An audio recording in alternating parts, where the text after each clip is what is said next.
Hello, I wanted to reach out and share my experiences with you. I hope some people will hear the pain I've been through and tell their children, especially their daughters. I hope they don't treat them the same way they treated me. I was born as the youngest child in a family with 6 children in a village. My mother and father were already relatives and got married at 16. In the early days of their marriage, there was a lot of poverty. The pain went beyond having children. Until she came to me, my mother never hesitated. Even though they said this is the last one, my mother did everything she could to avoid giving birth to me. She even convinced my father. If one of my brothers hadn't been very sick on the day they went to the city center to get an abortion, I might not be alive today. If only, if I weren't there, let's say we had enough money to live and suffer. I opened my eyes. Years passed, and my mind slowly started to recover. The thing I remember most clearly about my father was that he was completely indifferent, didn't care for his family, and was always hanging out in cafes. We spent our days in rubber shoes without even knowing if we were full. As for my mother, she was a rebellious, dominant woman who could only study up to the 3rd grade. She tried hard to get my father back on track, but I can't say if she succeeded. While our house was a 2-room village house, we lived together as a family in one room. The animals we looked after lived in the other room. My mother saved for years by raising and selling those animals, trying to enlarge our house. She was trying to make a living with what was left over from my father's alcohol money. Later, with the help of some acquaintances, my father and my oldest brother decided to go to work abroad. My mother was definitely not from where we lived. While I didn't want to leave, she taught my father to read and write every day under his pressure. My mother achieved everything by scraping with her own nails. Our father hardly left us. After they left, there was a family that wanted my sister. I experienced my first fear in life then because my mother replaced my sister. I couldn't figure out what I would do if she left. According to my mother, I had no value at home, and I was aware that I was breathing like a useless, neglected little girl. It was always my sister who protected me from my mother's pressures and hateful behavior. So I could say that her departure devastated me. It was like losing my real mother and starting to live with my stepmother. According to my mother, the most valuable things in the house were the boys and girls. After that, she could never show us any affection.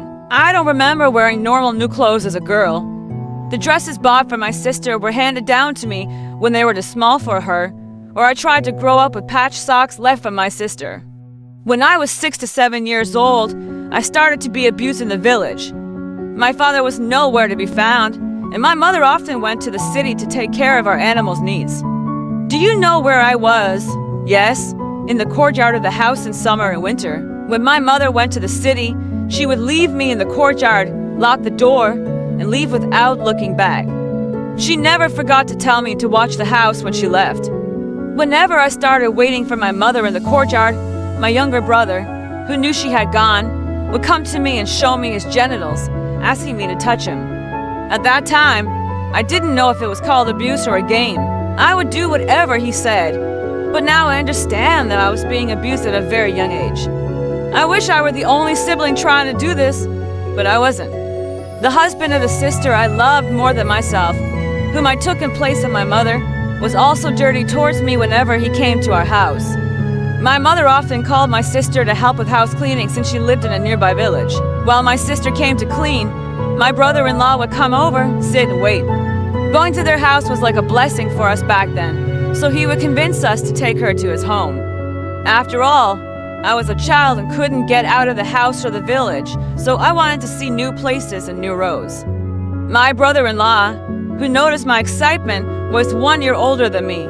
He would hold me close to my sister and say, "Go to the bathroom and clean yourself, then I'll take you to our house in the evening." My brother would immediately undress and go to the bathroom. But even at that age, I would be hesitant to undress, yet I saw his insistence as an order.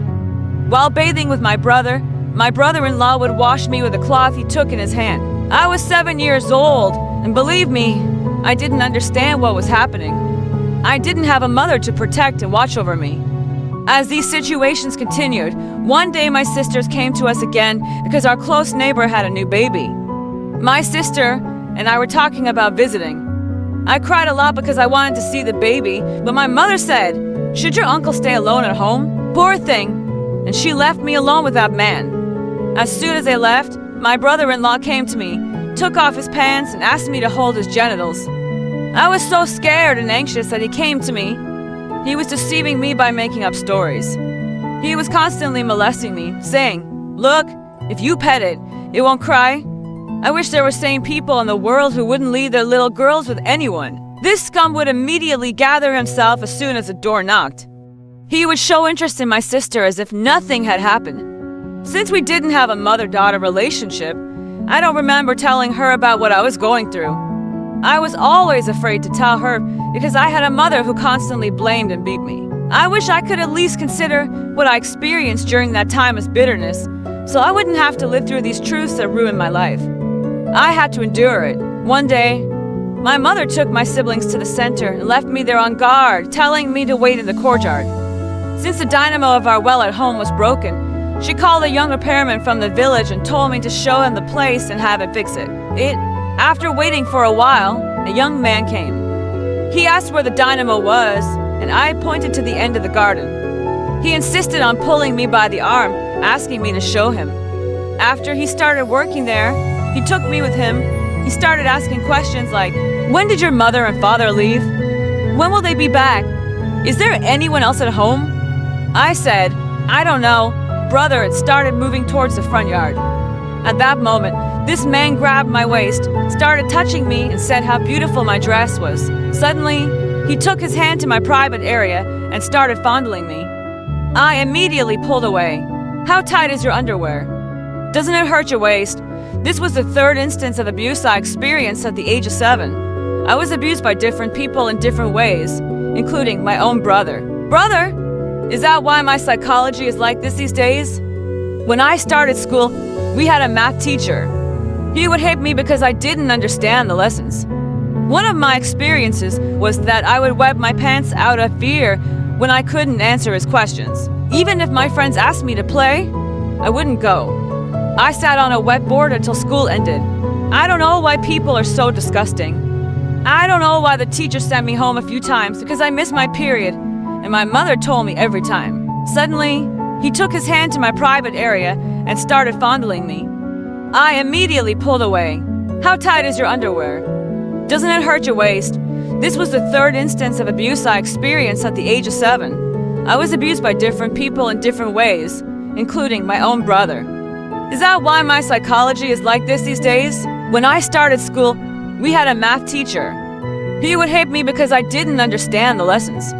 One of my experiences was that I would wet my pants out of fear when I couldn't answer his questions. Even if my friends asked me to play, I wouldn't go.